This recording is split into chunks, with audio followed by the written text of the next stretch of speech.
दोस्तों नमस्कार। आप सुन रहे हैं द शेयर टेबल और आज हमारे साथ मौजूद हैं मध्य प्रदेश उच्च न्यायालय एवं निचली अदालतों में वर्षों का अनुभव रखने वाले आपराधिक, दीवानी एवं अन्य सभी तरह के मामलों के अधिवक्ता श्री रजत जी रघुवंशी। दोस्तों आज हम जानेंगे न्यायिक प्रक्रिया के बारे में, खासकर आपराधिक मामलों के बारे में, और बात करेंगे चर्चित सोनम केस का भी, जिसने पूरे देश में हलचल मचा दिया था। खैर आज भी यह वारदात खबरों में बनी हुई है। तो चलिए शुरू करते हैं आज की बातचीत का सिलसिला। आज के हमारे विशेष मेहमान एडवोकेट श्री रजत रघुवंशी जी से। वकील साहब, सबसे पहले आप अपने कानूनी सफर और अनुभवों के बारे में बताइए। सबसे पहले तो आपको बहुत बहुत नमस्कार, सभी जनता को नमस्कार, जो भी आपके व्यूअर्स हैं उनको भी मेरा नमस्कार।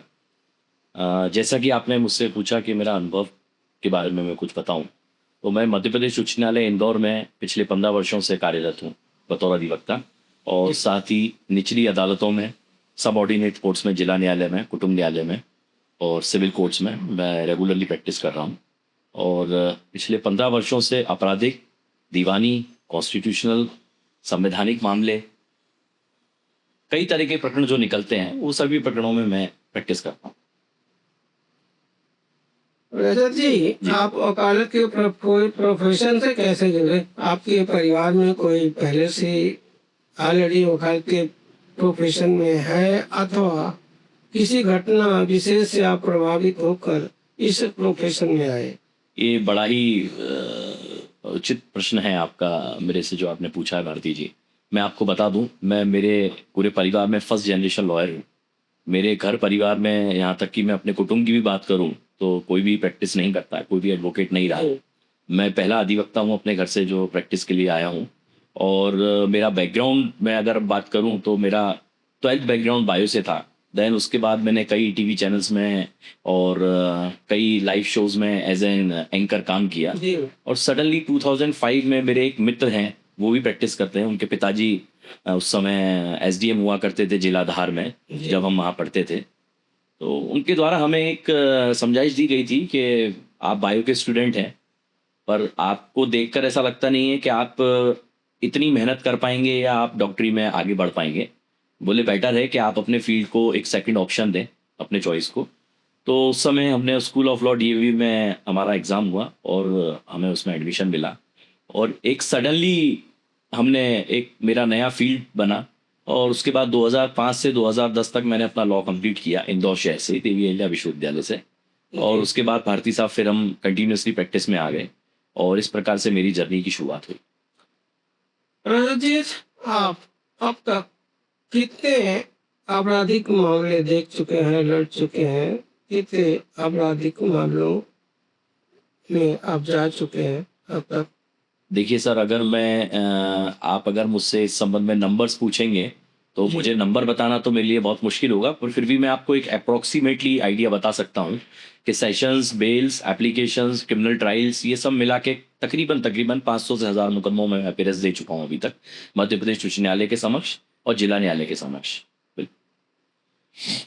रजत जी, आप जिन आपराधिक मामलों की पैरवी की है, जिन आपराधिक मामलों आज को लड़े आप हैं, उन आपराधिक मामलों में यकीनन कुछ बहुत चुनौतीपूर्ण रहे होंगे। तो क्या उनमें से आपको कुछ ऐसे मामला याद है जिनके बारे में आप यहाँ कुछ कहना चाहेंगे?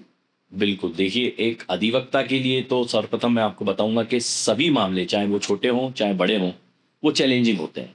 क्योंकि चाहे हम आरोपी पक्ष से आए चाहे फरियादी पक्ष से आए, हमें हर मामले में चुनौती मिलती है। आरोपी, अगर हम आरोपी की पक्ष से हैं तो हमें ये चुनौती मिलती है कि हमें उसको बरी कराना है, उसके ऊपर लगे चार्जेस को हटाना है और उसको बाइज्जत हमको बाहर लाना है। और यदि हम फरियादी पक्ष की तरफ से आते हैं तो फरियादी पक्ष की तरफ से चुनौती होती है कि फरियादी ने जो एलिगेशन लगाया है, जो आरोप लगाए हैं आरोपी गण पे, उसको हम प्रूव करें। और प्रूव करने के बाद जो भी आरोपी है उसके ऊपर जो एलिगेशन लगाया जा रहा है, वो एलिगेशन उस पर प्रूव हो एविडेंस के थ्रू, कोर्ट के थ्रू और उसके बाद उस पर विधिक रूप से जजमेंट हो और उसको सजा मिले। और दूसरा प्रश्न आपने मुझसे किया सर कि ऐसे कोई ऐसा चर्चित मामला, जी हाँ। तो मैं आपको बताना चाहूंगा कि ऐसे कई चर्चित मामले हैं, बट मैं आपके सामने अगर डिस्कस करूं तो अभी रिसेंटली में हाल ही में मेरे सामने 376 पॉस्को रेप के केसेस आप देख ही रहे हैं कि रेगुलर बढ़ भी रहे हैं और रेगुलरली रेप के केसेस झूठे भी साबित हो रहे हैं। जी इन दोनों के बीच में कोई भी ओपिनियन देना उचित नहीं है, क्योंकि हर केस का अपना एक फैक्ट होता है, अपना एक सर्कमस्टेंस जी होता है और अपनी एक स्थिति होती है।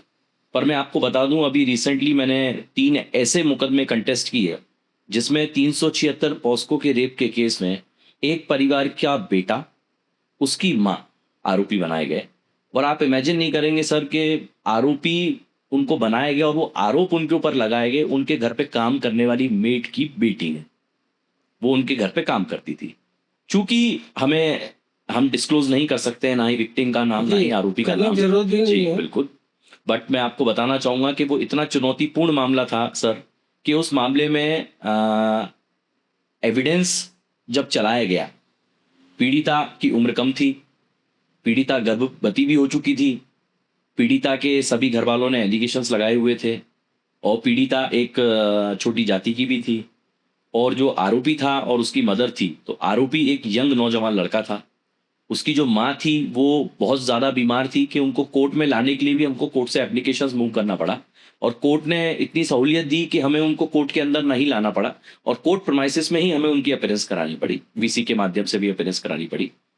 पर आप विश्वास नहीं मानेंगे सर कि वो मामला जब मैंने एविडेंस में चलाया और जब उसमें सारे साक्ष्य न्यायालय के समक्ष आए, तो उस मामले में माननीय संबंधित पीठासीन अधिकारी और हमारे सामने जब स्थिति निर्मित होती थी चुनौतीपूर्ण, तो उसमें हर जगह हर एक प्रश्न पे, हर एक उत्तर पे चुनौती थी और उसके बाद हमने उसको बाइज्जत बरी कराया। इसी प्रकार से सर एक और मामला देपालपुर कोर्ट में चला जिसको मैंने कंटेस्ट किया। उसमें आप विश्वास नहीं मानेंगे सर, उसमें भी 376 पॉस्को में एक सब्जी बेचने वाला 2 साल तक जेल में रहा, जिसको माननीय उच्च न्यायालय ने प्रकरण की गंभीरता को देखते हुए, आरोपों की गंभीरता को देखते हुए उसको बेल नहीं दी। पर 2 साल बाद वो व्यक्ति बरी हुआ और वो मेरे लिए बहुत चुनौतीपूर्ण मामला था, क्योंकि उसकी पत्नी और उसके 2 या 3 बच्चे, वो जब मेरे यहाँ मेरे कार्यालय में आते थे, मुझे जब कोर्ट में मिलते थे, तो सर मतलब उनकी पीड़ा जो होती थी, वो कभी बोलते थे स्कूल की फीस जमा नहीं हो पा रही है, कभी बोलते थे 2 साल हो गए कब बाहर आएंगे। सब्जी बेच के वो अपना घर चलाते थे, वो भी चला गया, दिन दहाड़ी मजदूरी करते थे। बट फिर भी सर वो मामला भी मेरे लिए बहुत चुनौतीपूर्ण था और ऐसे कई आपराधिक मामले आए जो चुनौतीपूर्ण रहे। वकील साहब, सोनम और राजा केस जी आज भी सुर्खियों में है, पहले भी था, कुछ महीनों से लगातार सुर्खियों में बना हुआ है। आज भी उसकी सुर्खियां कम नहीं हो रही हैं। आप देखो, जहां देखो वहीं सोनम और राजा रघुवंशी के केस की बात चल रही है। आप से मैं जानना चाहूंगा, रजत जी, आपको कानून का लंबा अनुभव, 15 साल का अनुभव कम तो नहीं होता है। आप सोनम और राजा रघुवंशी के केस को कानूनी नजर से कैसे देखते हैं? मुझे ये बिल्कुल महसूस था और आशंका भी थी कि आप मुझसे निश्चित ही ये प्रश्न करेंगे।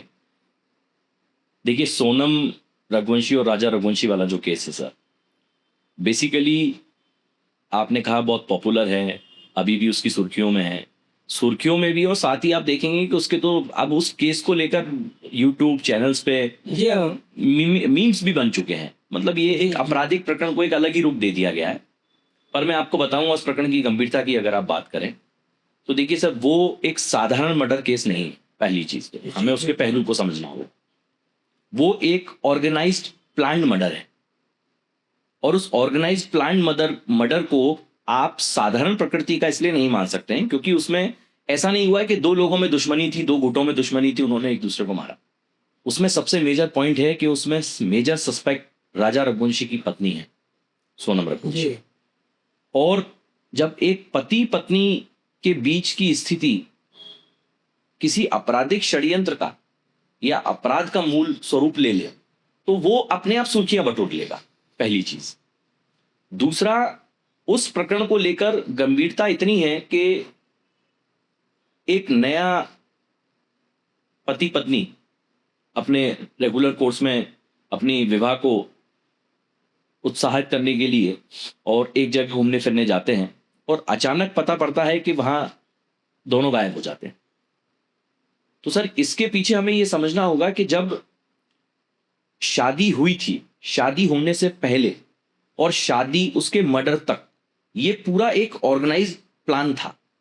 अब ये प्लान किसने किया, ये जब तक माननीय न्यायालय के समक्ष निष्कर्ष नहीं आता तो हम केवल उसमें जितने भी जुड़े आरोपी हैं इन्वेस्टिगेशन के दौरान जिनके नाम आए हैं, सोनम एक मेजर सस्पेक्ट है, एक आकाश है, एक राज करके है व्यक्ति आरोपी, उसमें 5 ऐसे आरोपियों को पुलिस ने पकड़ा है मेजर सस्पेक्ट के रूप में और सभी लोगों के ऊपर संदेहास्पद स्थिति में उनको जेल में रखा गया है और मेघालय पुलिस उसमें पूर्णतः इन्वेस्टिगेशन भी कर रही है। मध्य प्रदेश पुलिस का भी उसमें सहयोग रहा है क्योंकि दोनों ही इंदौर से रिलेटेड थे।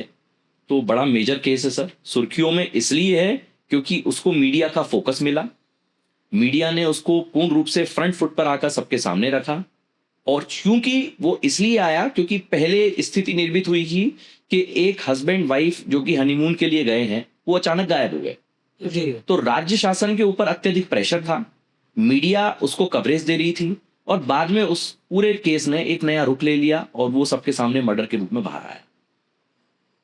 वकील साहब, इस केस में मीडिया ट्रायल की भूमिका पर आप क्या कहना चाहेंगे? क्या प्रभाव भी था, कितना प्रभावी था या पक्षपाती रहा?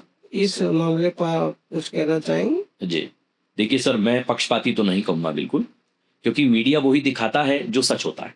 पहली चीज, कहीं ना कहीं अगर हमें इस पूरे केस की अगर मैं बात करूं, जितना मैं समझ पाया हूं एज एन अधिवक्ता, जब मैंने इस प्रकरण के बारे में सुना और जब उसकी गंभीरताओं को मैंने न्यूज चैनल्स में देखा तो ये समझ में आता है सर कि इस प्रकरण में अगर मीडिया का सहयोग ना होता तो शायद ये गुत्थी केवल एक गुमशुदगी के रूप में दर्ज हो जाती। जी बिल्कुल, आपने सही कहा, गुमशुदगी के रूप में दर्ज हो जाती। तो इसलिए मीडिया ने जो अपनी भूमिका निभाई है वो बहुत अच्छी निभाई। फ्रंट फुट पर आकर उसने हर चीज को रखा, उसने राज्य शासन को भी घेरे में लिया, उसने मेघालय शासन को भी, इन्वेस्टिगेशन एजेंसियों को भी घेरे में लिया और फाइनली इन्वेस्टिगेशन इतनी तेज हुई मीडिया की वजह से कि आज हमारे सामने कम से कम ये स्थिति है कि हमें ये पता पड़ चुका है कि हमने राजा रघुवंशी को खो दिया है। हमें पता पड़ चुका है कि कहीं ना कहीं एक ऑर्गेनाइज्ड मेंबर्स ने मिलकर कैसा एक मर्डर प्लान किया, एक पत्नी ने अपने पति का मर्डर प्लान किया। और मैं फिर कहूंगा सर अभी कि दे आर मेजर सस्पेक्ट्स, पर जब तक उनके खिलाफ आरोप सिद्ध नहीं हो जाते, बीइंग एन अधिवक्ता मैं उनको दोषी नहीं मान सकता। उनके ऊपर दोष लगाया हुआ है, आरोप है, पर वो दोषी हैं या नहीं ये माननीय न्यायालय तय करेगा। पर एक चीज और मैं कहना चाहूंगा सर, आपने बहुत अच्छी बात कही कि मीडिया बेसिकली कुछ मुकदमे ऐसे होते हैं जो मीडिया ट्रायल बन जाते हैं। एक ट्रायल होता है जो सर हम सेशन में लड़ते हैं क्रिमिनल केस में, और एक पैरेलल ट्रायल शुरू हो जाता है, वो होता है मीडिया ट्रायल। और मीडिया ट्रायल का प्रभाव क्या होता है सर, आम जनता कोर्ट के अंदर नहीं जानती है कि क्या हो रहा है। आम जनता को नहीं पता कि एविडेंस कैसे लीड होता है, ये उसी व्यक्ति को पता है जो कोर्ट के अंदर आता है। पर मीडिया जो शो करती है, जो मीडिया दिखाती है कि आज ये गवाह ने ये कहा, वो एक बुलेट पॉइंट्स को लेके हाईलाइट करती है। तो मेरा ऐसा मानना है थोड़ा सा मीडिया का प्रभाव इस केस में शुरू से था, है और रहेगा। और सब बहुत सिंपल सी बात है, हम भी एक नॉर्मल ह्यूमन बीइंग है। माननीय जो पीठासीन अधिकारी जो जजेस के रूप में निवास बैठते हैं वो भी एक ह्यूमन बीइंग है। तो मीडिया में जब हम सुबह पेपर पढ़ते हैं, न्यूज देखते हैं, तो कहीं ना कहीं एक सोसाइटी की तरफ से जो मैसेज आता है उसका इम्पैक्ट केस पे पड़ता है। बिल्कुल, पढ़ना भी चाहिए, पढ़ता भी है। और न्याय प्रणाली जो है वो भी ये मानती है कि अगर कोई प्रकरण सोसाइटी को इफेक्ट कर रहा तो उस पर बहुत गंभीरता से विचार किया जाना चाहिए, उसके हर पहलू को बारीकी से देखना चाहिए। मीडिया ट्रायल अपनी जगह सही है, पर जो मेन फोकस्ड है, जो जजमेंट आएगा, जो भी दोषी होगा, जो जेल के पीछे जाएगा, जिसने कुछ नहीं किया होगा, जो निर्दोष होगा वो बाहर आएगा, ये सब माननीय न्यायालय का। वकील साहब, ये बात हुई मीडिया की जी। अब हम बात कर लेते हैं पुलिस और जांच एजेंसियों की जी। तो क्या पुलिस और जांच एजेंसियों की कार्रवाई सोनम और राजा रघुवंशी केस में निष्पक्ष रही या कुछ खामियां भी आपको नजर आ रही हैं या कुछ खामियां भी रही थी? देखिए सर, शुरुआती तौर की अगर मैं बात करूं जी, तो शुरुआत में थोड़ा सा ऐसा लगा था कि शायद मेघालय पुलिस इन्वेस्टिगेशन में थोड़ा सा ढीला बंद कर रही है। जी हाँ। पर जैसे ही उनको एक एक क्या होता है सर, देखिए किसी भी पाथ पे जाने के लिए आपको एक रूट मिलना जरूरी है, जी आपको एक एक कड़ी मिलना जरूरी है, जी हाँ, कुछ सबूत तो कुछ चाहिए। सबूत तो चाहिए अपने को। इन्वेस्टिगेशन को लाइन ऑफ एक्शन जरूरी है। तो लाइन ऑफ एक्शन पहले जब पुलिस को नहीं मिला तो उस समय पुलिस की विवेचना पर, पुलिस पर बहुत सारे प्रश्न खड़े हुए थे। जी हाँ। पर जब पुलिस को लाइन ऑफ एक्शन मिला तो आप देखेंगे कितना तेजी से पुलिस ने पूरे मर्डर मिस्ट्री को सबके सामने लाके रख दिया। सारे आरोपी लोगों के सामने आ चुके हैं, सस्पेक्ट सामने आ चुके हैं, ये भी पता पड़ चुका है कि किस प्रकार से, किस जगह, कहां पर क्या प्लान हुआ, क्या प्लान नहीं हुआ। पर फिर भी मैं यहाँ पर फिर से एक बात कहूंगा सर कि चूंकि ये क्रिमिनल ट्रायल है, पुलिस ने विवेचना की है, अच्छी की है, गलत की है, या कमजोर की है, या मजबूत की है, पक्षपाती की है, ये सब जब तक चार्जशीट हमारे हाथ में नहीं आएगी, जब तक हम पूरी विवेचना को नहीं पढ़ लेंगे, तब तक हम प्रश्न चिन्ह नहीं उत्पन्न कर सकते। क्योंकि देखिए, न्याय प्रणाली, न्यायालय के सामने मुकदमा पहुंचाने की पूरी जिम्मेदारी इन्वेस्टिगेशन एजेंसी की होती है। जी हाँ। और सर, आज की प्रक्रिया में इन्वेस्टिगेशन एजेंसी के पास कानून के इतने सारे विकल्प मौजूद हैं कि वो हर प्रकार से, हर संभव तरीके से प्रयास करती है कि जो वास्तविकता में आरोपी है वो जेल के पीछे जाए और जो निर्दोष है वो बचे। और इन्वेस्टिगेशन में समय लगता है तो एक आम आदमी प्रश्न चिन्ह उत्पन्न करता है, पर इन्वेस्टिगेशन पे प्रश्न चिन्ह खड़ा करना मुझे उचित नहीं लगता है। मेरा ऐसा मानना है कि विवेचक हो या पुलिस अधिकारी हो या कोई भी हो, वो विवेचना इसी रूप में करता है कि दोषी को सजा मिले और निर्दोष बाहर आए। रजत जी, अब तक बात हुई मीडिया की, जांच एजेंसियों की। अब हम थोड़ा बात कर लेते हैं न्यायपालिका की। जी, क्या आपको लगता है कि न्यायपालिका पर किसी तरह का राजनीतिक या सामाजिक दबाव भी था? सोनम और राजा रघुवंशी की केस की बात कर रहे हैं, उसको देखते हुए आप बताइए। अच्छा, देखिए सर, न्यायपालिका पर दबाव इस केस को लेकर जरूर है, और दबाव वो ये है कि चूंकि ये मामला हर घर में, हर बड़े, हर बच्चे को पता है। जी, इसीलिए मैं आपसे ये सवाल पूछ रहा था, क्योंकि ये बात भोपाल राजधानी से लेकर दिल्ली राजधानी तक बिल्कुल सही बात है। तो कहीं ना कहीं न्यायपालिका के सामने जब ये मामला अंडर ट्रायल चलेगा तो न्यायपालिका के सामने ये चीज भी रहेगी कि भाई एक पत्नी ने एक पति को किस प्रकार से और किस ऑर्गेनाइज्ड वे में प्लान करके उसके साथ ये निर्मम हत्या उसकी करवाई गई है। और न्यायपालिका के ऊपर प्रभाव ये भी पड़ेगा कि सोसाइटी इस प्रकरण पे आंखें लगा के देख रही है। जी, वरना ऐसी हजारों ट्रायल है सर, मर्डर की हजारों ट्रायल है जो न्यायालय के समक्ष चल रही है, जिनके बारे में लोगों को पता ही नहीं पड़ता।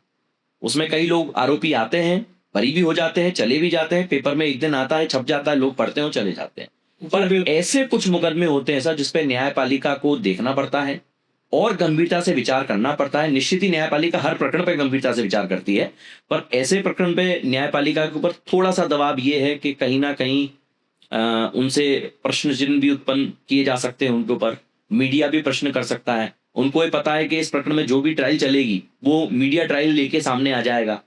कहीं ना कहीं ऐसी चीज रहेगी, प्रेशर रहेगा, एक अनड्यू प्रेशर जिसे हम कह सकते हैं। बट राजनीतिक प्रेशर मैं नहीं समझता हूं कि इस प्रकरण में न्यायालय के ऊपर है किसी भी प्रकार से, क्योंकि राजनीति जो है सर, देखिए, कोर्ट की जो दीवार जहां से शुरू होती है उस दीवार के बाहर राजनीति खत्म हो जाती है कोर्ट के अंदर। बिल्कुल बिल्कुल बिल्कुल बिल्कुल। मैं आपके इस चैनल के माध्यम से सर, मैं एक बात बहुत बताना चाहूंगा आपको स्पष्ट, कि हमारी जो न्यायपालिका है उसका स्तंभ बहुत मजबूत है, बहुत मजबूत है सर। आम जनता को ये लगता है कि शायद हमारी न्यायपालिका कमजोर है, पर नहीं, हमारी न्यायपालिका बहुत मजबूत है और बहुत मजबूती से हमारे जजेस और हमारे साथी अधिवक्ता, प्रोसिक्यूशन अपने हर केस को मजबूती से लड़ती है, दोषी को दोषी करार करते हैं और निर्दोषी को निर्दोषी करार करते हैं। रघुवंशी जी, इस केस में आरोपी पक्ष के पास अपनी बात कहने का पर्याप्त अवसर था या नहीं था? ये एक बहुत अच्छा प्रश्न है सर आपका। देखिए सर, मैं आपको बता दूं, कानून की लाइन में अगर किसी आरोपी जो कि पुलिस कस्टडी में है, उसके द्वारा पुलिस कस्टडी में पहले जब न्यायपालिका अभी रिसेंटली अपने आईपीसी सीआरपीसी में संशोधन परिवर्तन हुआ, दोनों एक्ट्स को, तीनों एक्ट्स को परिवर्तित किया गया, तो पहले प्रोसीजर थोड़ा अलग था, अब प्रोसीजर थोड़ा अलग है। आरोपी के पास अपनी अभिरक्षा के लिए उतना ही राइट है जितना राइट विक्टिम के पास है अपने प्रकरण को प्रूव करने का, पहली चीज। जी। और इस प्रकरण में आरोपी गण के पास पर्याप्त समय रहा, क्योंकि पुलिस इन्वेस्टिगेशन में जब उनको पकड़ा गया तो उनसे इन्वेस्टिगेशन 1 दिन हुआ, 2 दिन हुआ, 3 दिन हुआ, रिमांड भी दिया गया। उस दौरान उन्होंने अपने अधिवक्ताओं से संपर्क भी करा होगा। ये बिल्कुल एक न्याय प्रणाली है, ये सिस्टम बना हुआ है इसका। उनके अधिवक्ता रिकॉर्ड पर भी आए होंगे, उन्होंने उनकी बात रखी भी होगी। तो आरोपियों को अपनी बात कहने का संपूर्ण अवसर तो मैं नहीं कहूंगा, पर उनको ये अवसर मिलता है कि वो अपने अगर कोई प्राइम ऐसा उनके पास एविडेंस है जिससे वो ये शो कर सकें कि उनका इन्वॉल्वमेंट इस प्रकरण में साबित नहीं होता है क्राइम ऑफेंसी, तो वो उनको संपूर्ण समय दिया गया होगा। पर सर मैं एक बात और बता दूं, कोई भी आरोपी पुलिस इन्वेस्टिगेशन के दौरान पुलिस के सामने जो भी बयान देता है वो कॉरोबोरेटिव पीस ऑफ एविडेंस होता है। उसका कहने का तात्पर्य है कि उसको पढ़ा जाएगा, बट केवल उसी के आरोपी ने अपना जुर्म स्वीकार कर लिया तो फिर ट्रायल चलाने की आवश्यकता क्या है, फिर तो उसको सजा दे दीजिए। पर ऐसा नहीं है, आरोपी ने अगर अपना जुर्म स्वीकार किया है तो वो पुलिस कस्टडी में किया है, तो इसलिए उसको पूरा अधिकार है कि वो कोर्ट के सामने अपना बचाव रखे। और आरोपीगण को भी और विक्टिम को भी पूरा न्यायालय के द्वारा और पुलिस इन्वेस्टिगेशन के द्वारा स्वतंत्र उनको प्रभार दिया जाता है कि आप अपना पक्ष रख सकते हैं। मतलब इसमें दोनों पक्षों को अवसर दिया जाता है बिल्कुल। अपना पक्ष रखने। बिल्कुल बिल्कुल सर, बिल्कुल अच्छी बात है। बिल्कुल। वकील साहब रघुवंशी जी, इस तरह के केस में पीड़ित अथवा पीड़िता के परिवार को क्या क्या संवैधानिक सहायता मिल सकती है या मिलनी चाहिए? जी देखिए सर, मैंने अभी जस्ट आपको थोड़ी देर पहले ही बताया था कि जो विक्टिम, जो फरियादी पक्ष होता है, मैं चाहे इस प्रकरण की बात करूं सोनम रघुवंशी वाले, हम सोनम रघुवंशी की अभी फिलहाल बात कर रहे मैं हैं। सोनम रघुवंशी की बात करता हूं। अगर इस प्रकरण की मैं बात करूं तो निश्चित ही विक्टिम पक्ष के पास बहुत सारे प्रावधान, संवैधानिक प्रावधान मौजूद हैं, अधिकार मौजूद हैं, जो उनको बीएनएसएस 2023 और बीएनएस 2023 बिल्कुल रूप से, निश्चित रूप से उनको प्रदान किया गया है। बीएनएसएस में सेक्शन 396, 395 और 398 ये विक्टिम और विक्टिम के परिवार को हर प्रकार से उनका संवैधानिक अधिकार देता है। वो अपनी बात न्यायालय के समक्ष, पुलिस इन्वेस्टिगेशन के समक्ष रख सकते हैं, ये भी अधिकार उनके पास है। साथ ही उनको किसी भी रूप में कोई सहायता, अगर उनको बयान साक्षी के दौरान उनको कोई डर लगता है तो उसका भी पुलिस इन्वेस्टिगेशन में राइट है, उनको प्रोटेक्शन दिया जाएगा। और साथ ही सर मैं आपको एक बहुत इंपॉर्टेंट चीज बताना चाहूंगा जो शायद हमारे कुछ आम नागरिकों को ना पता हो, कि बीएनएसएस 2023 में जो परिवर्तन किया गया है सीआरपीसी में, उसके अनुसार सर एक स्पेसिफिकली बॉडी ऑर्गेनाइज करने के लिए प्रत्येक शासन को आदेश दिया गया है कि आप विटनेस और विक्टिम्स के परिवार को संभाल कर रखने के लिए, उनकी बात को आगे ले जाने के लिए, उनको कोई डर ना हो, कोई भय ना हो, ये सभी प्रक्रिया को ध्यान में रखने के लिए कमेटी बनाने का भी आदेश दिया गया है। और निश्चित रूप से हर शासन के द्वारा ये किया जा रहा है। तो हर प्रकार का संवैधानिक अधिकार विक्टिम और विक्टिम के परिवार के पास मौजूद है। और सोनम रघुवंशी में तो आप देख ही रहे हैं सर कि रेगुलरली जो राज रघुवंशी है उसके परिवार वाले फ्रंट फुट पर आकर अपनी बात को रखते हैं, उनकी बात को सुना जाता है और उनकी बात के आधार पर ही आप देखिए कि बड़ी तेजी से इन्वेस्टिगेशन एजेंसी ने 4-5 आरोपियों को गिरफ्तार किया। जी रजत जी, आपसे आपराधिक न्याय प्रणाली पर कुछ बातें जानने के इच्छुक है। जी आशा है कि आप इनका सटीक और संक्षिप्त में जी उत्तर देंगे, बताएंगे। जी क्यों अदालतों से आज भी न्याय मिलने में देर होती है? इसका मुख्य कारण क्या है? इनकी मुख्य वजह क्या है जिनकी वजह से न्यायालय से आपराधिक मामलों में न्याय मिलने में विलंब होता है?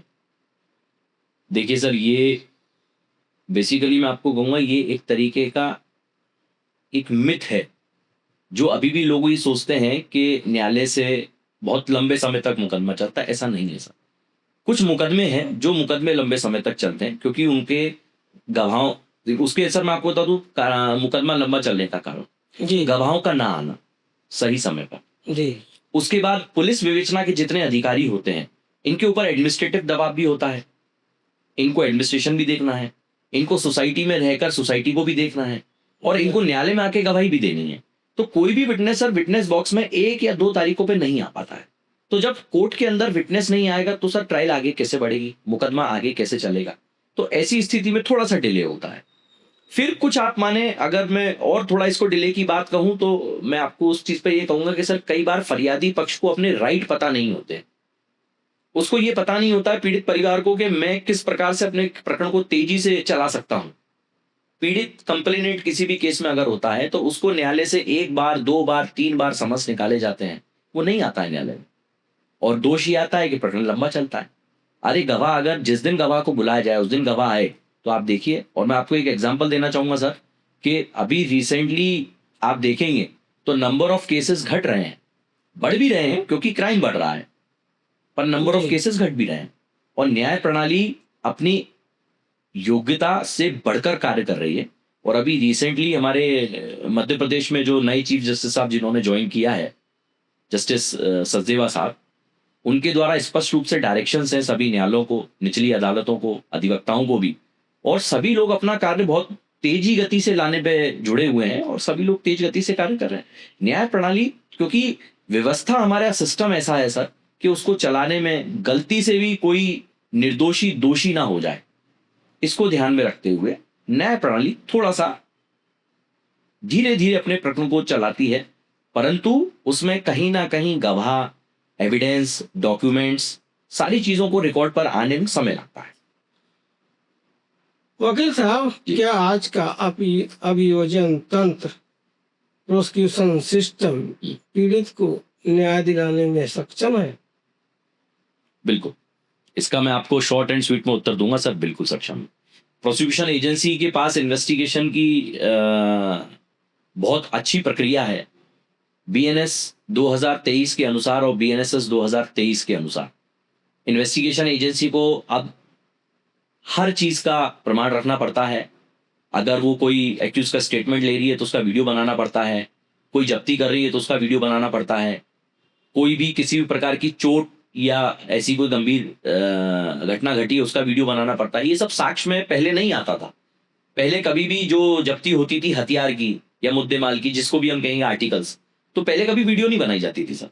पर अब इन्वेस्टिगेशन एजेंसी को वीडियो भी बनाने की परमिशन है, तो इन्वेस्टिगेशन एजेंसी के पास अब एक स्वतंत्र प्रभार ये आया है कि वो जो भी इन्वेस्टिगेशन करते हैं उसकी वीडियो बनाते हैं और बाकायदा उसको एज इट इज न्यायालय में पेश करते हैं जी। तो मतलब इन्वेस्टिगेशन एजेंसी हमारी बहुत मजबूत है, उसके ऊपर प्रश्न चिन्ह मैं एज एन एडवोकेट उत्पन्न इसलिए नहीं करूंगा क्योंकि मैं जितने भी मुकदमे लड़ रहा हूँ सर, मेरे सारे ही मुकदमों में लगभग हम देखेंगे अगर तो प्रोसिक्यूशन एजेंसी ने बहुत अच्छा काम किया है। कुछ जगह होता है जहां प्रोसिक्यूशन फेल हो जाता है प्रकरण को नैरेट करने में और उसका फायदा आरोपी को मिलता है। जी। जी।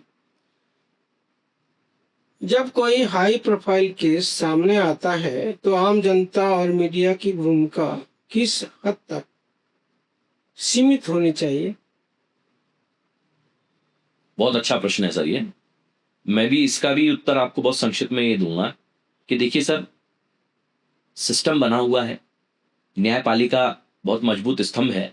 अगर मान लीजिए कोई भी हाई प्रोफाइल मैटर है तो नो डाउट हम एक स्वतंत्र देश में रहते हैं, एक आम आदमी को बोलने का, अपनी प्रतिक्रिया देने का अधिकार है जी। परंतु सर मैं फिर कहूंगा, जैसे मैं बार बार आपसे सोनम रघुवंशी के केस की जब बात करता हूं तो मैं फिर कहता हूं कि सस्पेक्ट हैं, आरोपी बनाया गया है, दोष सिद्ध जब तक नहीं होगा तब तक उनको बाहर अंदर नहीं किया जाए, जेल में नहीं डाला जाएगा।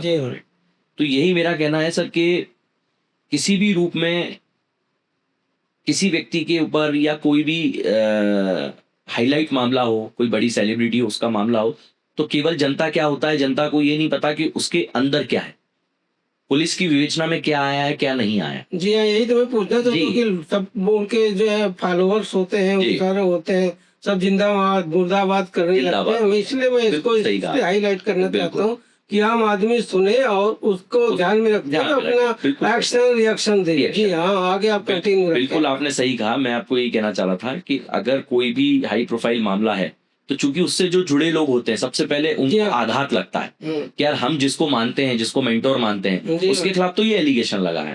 पर अगर वो उस मूवमेंट पे थोड़ा सा धैर्य रखें और वो उसके बाद थोड़ा वेट ये करें कि पुलिस का उसमें क्या रोल आया, पुलिस का स्टेटमेंट आने दें।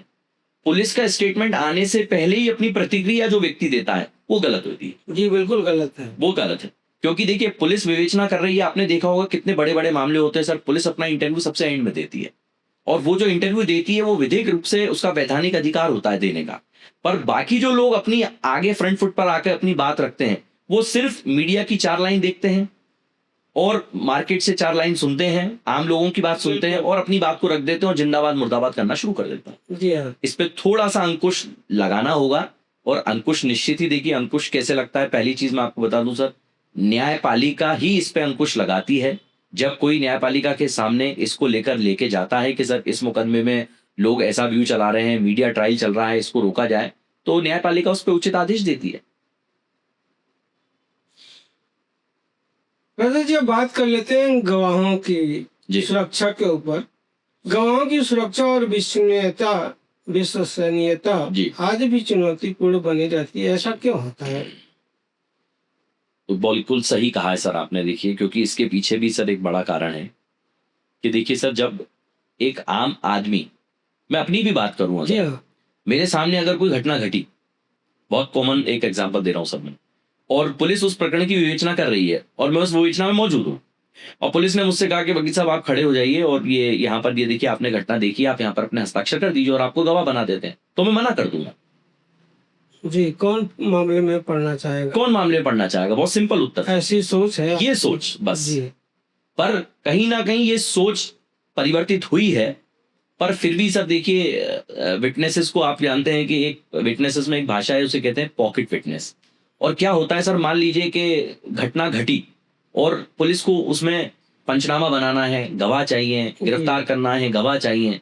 अब पुलिस ढूंढने जाती है बाहर, पर हर कोई नहीं आता है, तो फिर सब पुलिस के सामने वहां पर जो डेली रूटीन में जो लोग बैठते हैं वो उनको गवाह बना लेती है। अब वही गवाह होते हैं सर जो गवाह बिक भी जाता है, गवाह टूट भी जाता है और वो डर भी जाता है। उसको कोई ना डराए, पर वो बार बार न्यायालय में आने से घबरा जाता है। वो ये सोचता है कि मैंने कुछ किया नहीं, मैंने तो सिर्फ साइन कर दिए, मेरे सामने तो कुछ हुआ ही नहीं, तो वो डर के मारे अपने बयान पलट देता है।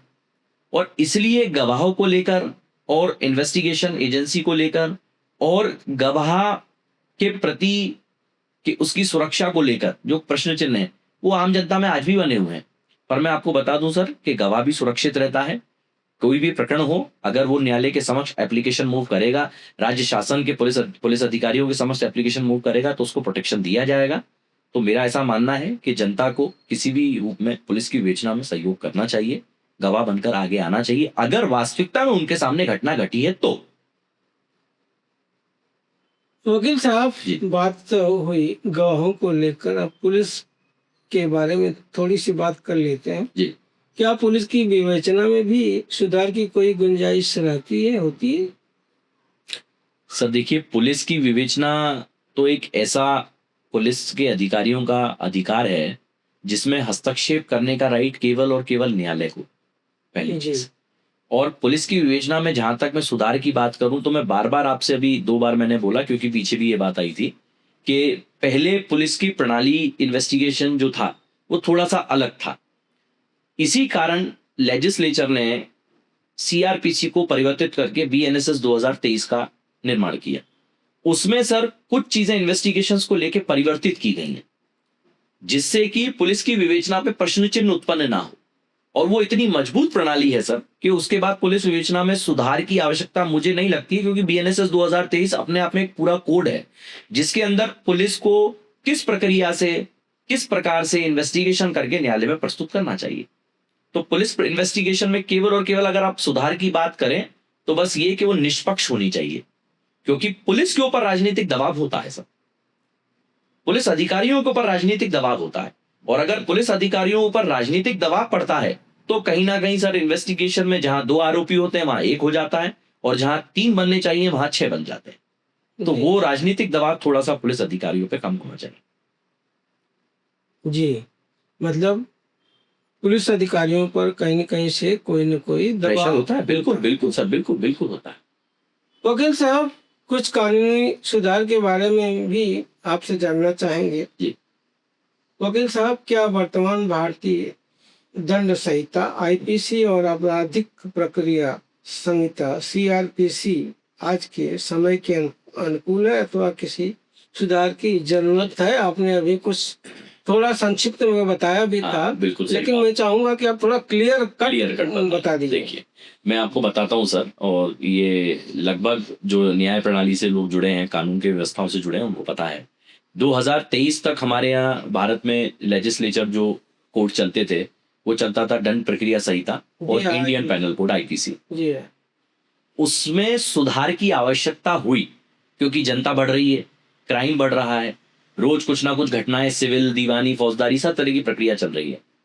इसलिए लेजिस्लेचर ने उसमें परिवर्तन किया और कुछ चीजों को घटाया और कुछ चीजों को बढ़ाया। और उसके आधार पर जब आप बीएनएसएस, भारतीय न्याय संहिता बीएनएस 2023 और भारतीय नागरिक सुरक्षा संहिता 2023 को अगर आप पढ़ेंगे डीपली जाकर, जी तो न्यायालय, तो जितना भी न्याय प्रणाली में सुधार किया गया है वो आज का और आने वाले भविष्य के मैं माफी चाहूंगा 10-20 साल, 15-20 साल, 25-30 साल तक जो जो स्थिति न्यायालय के सामने उपक्ष निर्मित हो सकती है। मान लीजिए यदि कोई जरूरत न्याय प्रणाली में, आईपीसी में, सीआरपीसी में सुधार की जरूरत पड़ती है, तो आप किन किन सुधारों को चाहेंगे, खासकर महिलाओं से जुड़े आपराधिक मामलों को देखते हुए? आपने फिर से सर आज एक ऐसे प्रश्न को टच कर दिया है। पहली चीज तो ये सर, देखिए, महिलाओं से जुड़े अपराध के संबंध में न्याय प्रणाली बहुत मजबूत है। महिलाओं के संबंध में हर छोटी से लेकर बड़ी चीज को लेकर जो न्यायपालिका है उसकी दृष्टि में और इन्वेस्टिगेशन एजेंसी की दृष्टि में संपूर्ण बदलाव किए जा चुके हैं। परंतु फिर भी अगर आप कहेंगे कि कुछ बदलाव किए जाएं, जी तो मेरा ये मानना है सर, देखिए कि महिलाओं के प्रति अपराध निरंतर बढ़ रहे हैं। मेरा ऐसा मानना है कि जो महिला शहर में है उनको उनके अधिकार पता है सर, जी पर जो महिला ग्रामीण क्षेत्र में है, जो महिला रोज की मजदूरी वाले क्षेत्र में है, जो जॉब नहीं करती है, जो पढ़ी लिखी नहीं है, उसको उसके अधिकार नहीं पता है सर। एक बार अगर महिलाओं को उसके अधिकार पता पड़ जाए तो महिलाओं के प्रति जो अपराध हैं वो कम हो जाएंगे। तो मेरा मानना है कि न्याय प्रणाली को थोड़ा सा परिवर्तन जो होना चाहिए, वैसे जगह जगह कैंपेन चल रहे हैं, एनजीओ हैं, लीगल एड कैंप होते हैं कोर्ट की तरफ से भी, पर फिर भी सर इसमें तेजी आनी चाहिए। हर उस जगह पहुंचना चाहिए जिस जगह एक महिला, आज भी ऐसी कई जगह हैं जहां पर टीवी में महिला बैठ के उसको ये नहीं पता है कि इस टीवी में आज कौन से केस की सुनवाई दिखाई जाएगी या कौन से केस के बारे में बातचीत की जा रही है। जी तो मेरा मानना है सिस्टम तो सर बहुत अच्छा बना हुआ है, सिस्टम में परिवर्तन, एज सच मेजर परिवर्तन की जरूरत नहीं है। न्याय प्रणाली भी बहुत मजबूत है, उसमें कोई परिवर्तन की जरूरत नहीं है। पर हाँ, परिवर्तन केवल ये है कि जो फेक लिटिगेशंस हैं, फेक मुकदमे हैं, जी झूठे मुकदमे दर्ज किए जा रहे हैं सर आज की डेट में, वो कम होने चाहिए। जी बिल्कुल। और ये कम हो सकता है हमारे पुलिस इन्वेस्टिगेशन एजेंसी के थ्रू। अगर police investigation agency prima facie अगर वो इन्वेस्टिगेशन बहुत प्रक्रिया पूर्ण तरीके से करे तो जो झूठे मुकदमे वो कोर्ट में जाएंगे ही नहीं। जी बिल्कुल, झूठे मुकदमे हो रहे हैं। जी रघुवंशी जी, क्या आपको नहीं लगता है कि अब पत्नी उत्पीड़न के खिलाफ, पत्नी उत्पीड़न की मैं बात कर रहा हूँ, पति उत्पीड़न, महिला उत्पीड़न की तो बात बहुत हो रही है, होती भी रहनी चाहिए। मैं उस पर विराम लगाने के पक्षधर में नहीं हूँ, लेकिन मैं उन पत्नी पीड़ितों के आवाज को भी उठाने की कोशिश करना चाह रहा हूँ। इस आपके बीइंग आप एडवोकेट हैं, इसलिए मैं आपके माध्यम से बात जानना चाहता हूँ कि आपको नहीं लगता है कि अब पत्नी उत्पीड़न के खिलाफ कानूनी प्रावधान होना चाहिए? यदि ऐसा कानूनी प्रावधान है तो वे कानूनी प्रावधान क्या है? आपका कहना है मतलब कोई पति जो अपनी पत्नी से पीड़ित है? जी हाँ। जी, देखिए सर, फिर से वही कहूंगा सर, आप बिल्कुल आपने पॉइंट सही लिया, पर आपने ये पॉइंट प्रश्न क्यों लिया ये मैं आपको बताना चाहूंगा, जहां तक मैं समझ पा रहा हूँ। क्योंकि रिसेंटली कुछ जगह मीडियाज में, पेपर्स में हमने भी इंदौर में पढ़ा कि अभी रिसेंटली एक व्यक्ति ने आत्महत्या कर ली थी अपनी पत्नी से परेशान होकर। जी हाँ सर देखिए, कई लोग तो घर में बैठे बैठे दम घुट रहे हैं, वो बाहर जाना ही नहीं, जा ही नहीं पा रहे। सर वो गलत है। तो यही मैं पूछना चाहता हूँ, वो गलत क्यों है? मैं कहाँ जाए, क्या करे जी? कुछ इसके सॉल्यूशन क्या है? मैं आपको वही बताऊंगा सर। देखिए ऐसा है कि हर पत्नी और पति दोनों को समान अधिकार दिए गए हैं, पर कहीं ना कहीं जो महिलाएं सिर्फ और सिर्फ भरण पोषण की राशि प्राप्त करने के लिए अपने पति को परेशान करने की नीयत से मुकदमा लगाती हैं, उनको हैरॉस करती हैं, उसको विराम लगाने के लिए पति के पास भी प्रावधान है। पति कुटुंब न्यायालय में जाकर अपनी बात को निष्पक्ष रख सकता है, उसकी बात को सुना जाता है, वो निष्पक्ष अपना बयान दे सकता है, उसको सुना जाता है। अगर वो निचली अदालतों के किसी आदेश से संतुष्ट नहीं है तो वो उसके खिलाफ ऊपरी अदालतों में जा सकता है। और सर ऊपरी अदालतों में जाने के बाद आप देखेंगे नंबर ऑफ केसेस में कॉम्प्रोमाइज होता है हस्बैंड वाइफ के केसेस में, और नहीं तो उन दोनों के बीच का जो डिस्प्यूट है वो रिजॉल्व होता है, और नहीं तो पति को, अगर पति अपनी जगह सही है और वास्तविकता में उसने कोई गलती नहीं की है, त्रुटि नहीं की है, तो उसको न्याय भी मिलता है। कुछ केसेस हैं सर, देखिए ये एक्सेप्शनल केसेस में आते हैं जहां पर एक पति जो कि वास्तविकता में सर उसको वो पीड़ित किस लिए हो गया कि वो मेंटली हैरोस हो गया, उसका परिवार टूट गया, वो नौकरी से हाथ धो बैठा, उसके पास पत्नी भी नहीं है, उसके पास बच्चे भी नहीं है, और उसको न्यायालय द्वारा आदेशित भरण पोषण की राशि भी पेड करनी है, और वो राशि पेड नहीं कर पा रहा है तो उसको सिविल जेल में भी जाना है। तो इसलिए वो व्यक्ति फिर उसके पास क्या बचता है ऑप्शन कि मैं आत्महत्या कर लूं। पर सर वो गलत है, वो तो पूर्णतः गलत है। आप लड़िए, आपके पास अधिकार मौजूद है। आपके पास बीएनएसएस 2023 में भी अधिकार है, बीएनएस 2023 में भी अधिकार है। अगर पत्नी आपको असत्य और इलीगल मुकदमों में फंसा रही है तो आप उसके खिलाफ आवेदन दीजिए, आवेदनों पर विवेचना होती है, और सर कई मुकदमों में पत्नियों के खिलाफ कार्रवाई की गई है,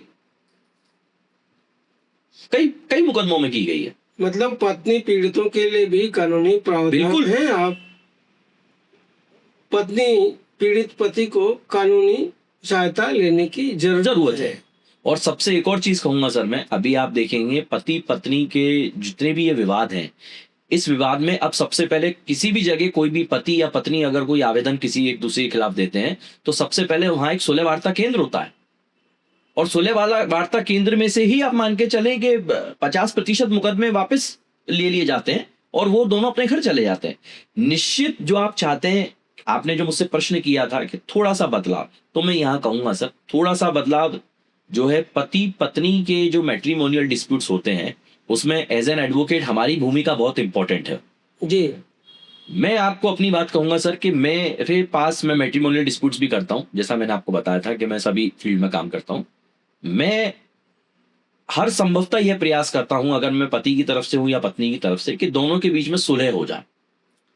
और अगर सर उन दोनों के बीच में विवाह संबंध से कोई बच्चा या कोई पुत्र प्राप्ति या उत्पन्न हुआ है तो फिर तो मैं निश्चित ही पूर्णतः प्रयास करता हूं कि इनका घर बसना चाहिए, क्योंकि घर टूटने से खाली वो एक घर नहीं टूटता है, उस घर टूटने से उनके बच्चों पर, वो बच्चे आगे बड़े होते हैं उनकी पीढ़ियों पर और समाज पर बहुत बड़ा इम्पैक्ट जाता है।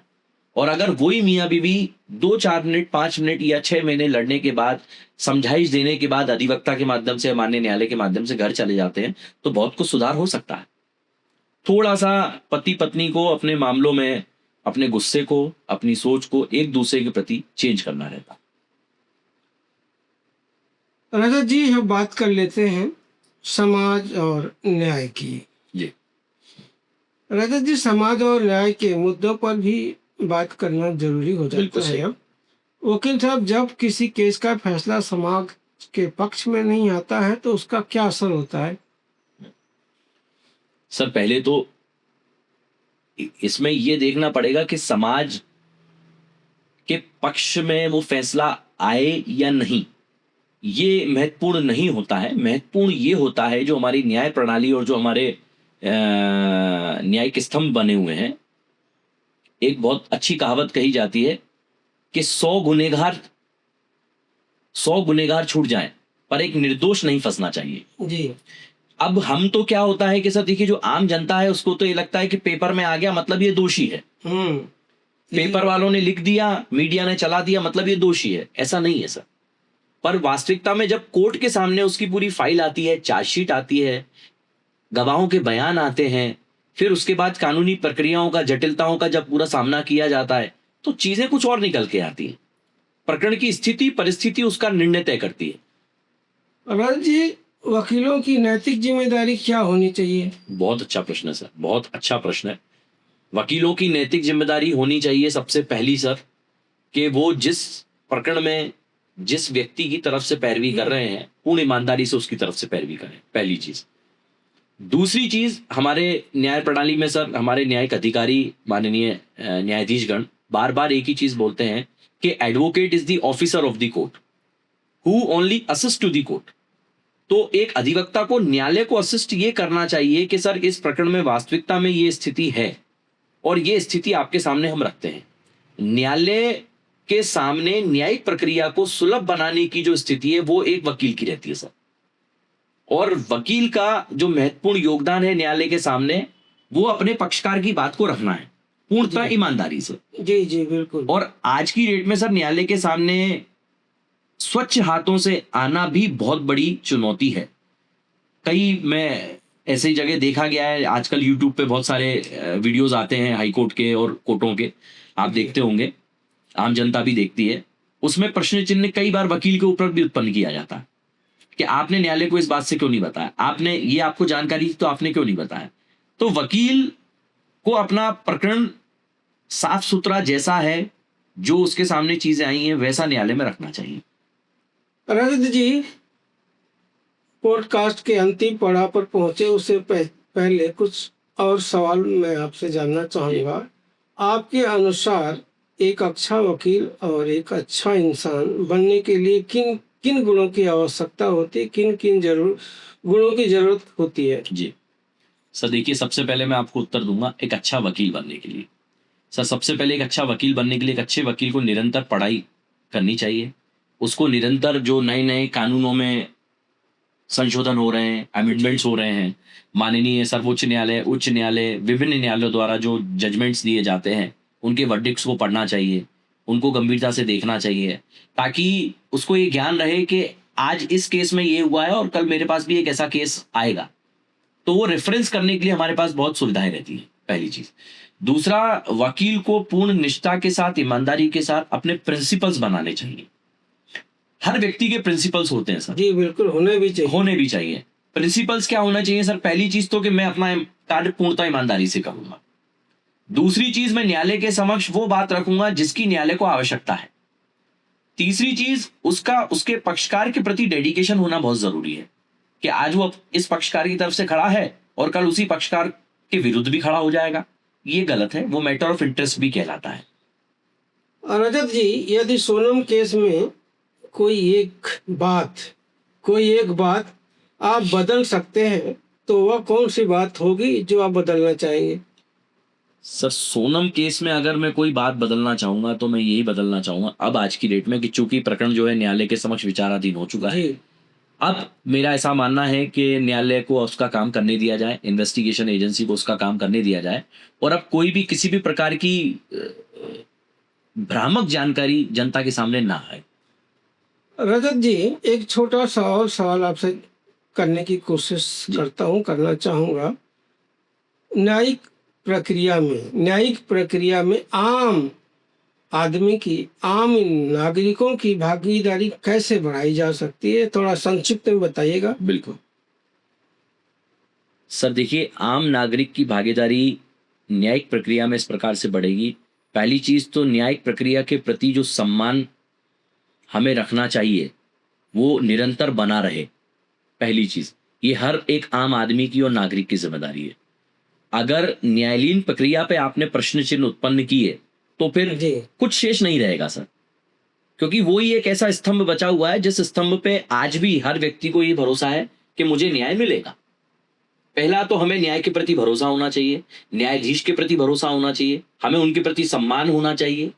और अगर हमको इसको मैं दूसरे टर्म्स में कहूं कि आम नागरिक की क्या ड्यूटी है, आम नागरिक को क्या करना चाहिए, तो आम नागरिक को ये करना चाहिए कि आम नागरिक को कानून का ज्ञान लेना चाहिए। जी, आज की डेट में यूट्यूब पे कई हमारे न्यायाधीशगण हैं, कई वकील हैं, बड़े वरिष्ठ वकील हैं जो अपने चैनल्स चलाते हैं, उनको सुनना चाहिए।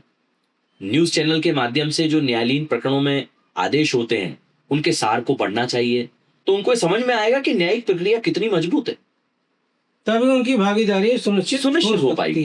क्योंकि अगर आप किसी चीज के बारे में जानते नहीं है तो आप उस चीज के बारे में बोलने का भी हक अधिकार नहीं रखते। जी बिल्कुल सही। अब आखिरी सवाल तो मैं नहीं कहूंगा जी रजत जी, आखिरी सवाल की जगह मैं इसको सुझाव कहूँगा, सलाह कहूँगा। रजत रघुवंशी जी, आज के यूथ को आप वकालत अथवा न्यायिक सेवा में जी आने के लिए क्या सलाह देना चाहेंगे? बहुत अच्छा प्रश्न सर, बहुत अच्छा प्रश्न। बहुत छोटा संक्षिप्त में उत्तर दूंगा सर मैं इसमें। सबसे पहली चीज तो जब हम वकालत के क्षेत्र में जो भी युवा शक्ति जा रही है, उस युवा शक्ति को सबसे पहले शुरुआत के 1 या 2 साल में अपना कॉलेज लाइफ के साथ साथ उनको गोल सेट करना चाहिए। उनको उनका लक्ष्य साधना बहुत जरूरी है कि मुझे लिटिगेशन में जाना है, या मुझे बैंकिंग सेक्टर में जाना है, मुझे कॉर्पोरेट सेक्टर में जाना है, या मुझे न्यायाधीश के रूप में बैठना है। जी। तो एक बार आपने उस अवस्था में अगर आपका गोल सेट कर लिया, तो सर आप पढ़ते पढ़ते न्यायिक प्रक्रिया की काफी जानकारी ले सकते हैं। बीइंग एन इंटर्न आप सिविल जज की तैयारी भी रेगुलरली कर सकते हैं, ताकि 5 साल बाद जब निकले तो आपके सामने केवल और केवल रोड्स ना हो, आपके सामने खुला मैदान ना हो, आपके सामने आपका लक्ष्य सदा हुआ हो। और सर दूसरा, बहुत अच्छी बात आपने एक और कही कि युवा वकील जो बन रहे हैं उनको क्या करना चाहिए। सर युवा वकील को सबसे पहले तो ये देखना चाहिए कि उनको अपने सीनियर का सम्मान करना चाहिए, सबसे पहला। जी बिल्कुल। क्योंकि अगर हम अपने सीनियर का सम्मान नहीं करेंगे, हम अपने वरिष्ठ वकील का सम्मान नहीं करेंगे, जो हमसे उम्र में भी बड़े हैं, हमसे अभ्यास में भी बड़े हैं, तो कहीं ना कहीं हम सीखने में पीछे हो जाएंगे। और एक अच्छा वकील वही है सर जो एक अच्छा लर्नर होता है। बिल्कुल। और अच्छा लर्नर बनना चाहिए, आपको प्रयास ये करना चाहिए कि हर प्रकरण की तैयारी 1 बार, 2 बार, 3 बार, 4 बार जब आप करते हैं तो आपको हर बार नई चीज निकल के आती है, और हर प्रकरण आपको कुछ ना कुछ सिखा के जाता है, और हर दूसरे वकील की बहस आपको कुछ ना कुछ सिखा के जाती है। और सिंपल सी बात, बहुत छोटी चीज सर एक और जो बहुत बड़ी है, कि जो हमारे माननीय न्यायाधिपति महोदय होते हैं, जो हमारे न्यायाधीशगण होते हैं, ये भी हमको बहुत कुछ सिखाते हैं और हमें इनसे सीखना चाहिए। दोस्तों, आप रजत रघुवंशी जी, advocate, Madhya Pradesh high court को सुन रहे थे। किसी ने सच कहा है, हर अपराध का न्याय 2 जगह होता है। प्रथम इंसान द्वारा बनाए गए न्यायालय में, और दूसरा प्रकृति द्वारा बनाए गए न्यायालय में। यदि इंसानों की अदालत में न्याय नहीं मिल पाता है तो प्रकृति की अदालत में निश्चित ही न्याय मिलता है। दोस्तों, न्याय प्रणाली पर विश्वास रखिए, न्याय जरूर मिलेगा। एडवोकेट रजत रघुवंशी जी, आप द शेयर टेबल से जुड़े और महत्वपूर्ण बातचीत के हमारे साथ जुड़ने के लिए आपका बहुत बहुत धन्यवाद। दोस्तों, द शेयर टेबल के मंच पर एडवोकेट श्री रघुवंशी जी से हुई यह चर्चा हमें न्याय प्रणाली की जटिलताओं और बेहतर ढंग से समझने में मददगार जरूर साबित हुई है। अगली कड़ी में फिर मिलेंगे, तब तक सुनते रहिए द शेयर टेबल। आपका बहुत बहुत धन्यवाद।